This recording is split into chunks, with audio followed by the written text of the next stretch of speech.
Now we'll go to question 4, but also for 2,000 points. What is the largest integer that can't be written as 23m plus 14n, where m and n are non-negative integers? Is it 285, 290, 300, 305, or 322?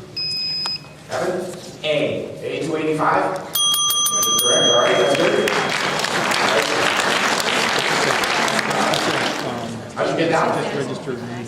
I've seen this type of problem before. And I know that if the coefficients are relatively prime, called them A and B, then the formula is always AB minus A minus B. Right, that's the way it works out, that's right. So it's kind of hard to figure it out from scratch, but if you know that formula, it's exactly. And so when you do 23 times 14 minus 23 minus 14, that's what you get. So good.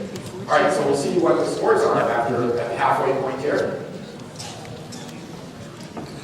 So Evan, it looks like you got all the credit. 7,000 points, and then you still got 1,000. All right. Here we go. This one is worth 3,000 points. Yeah.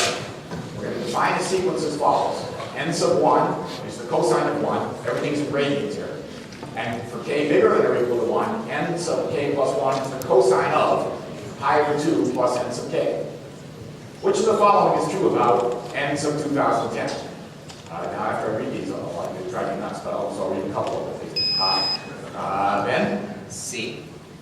Is it C, n sub 2010 is negative, and the absolute value of n sub 2010 is less than the absolute value of n sub 2009? Yes, it is.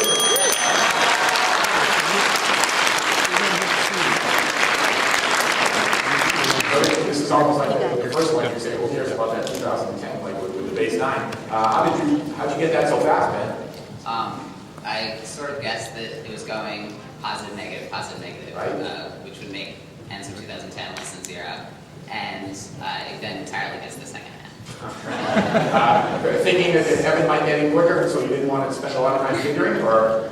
Figured they were probably going to get smaller, just Right. So can you simplify that cosine expression and all? What does that boil down to? That'll be sine. Yeah, I think even negative sign, that's okay. And then that's why it alternates back and forth.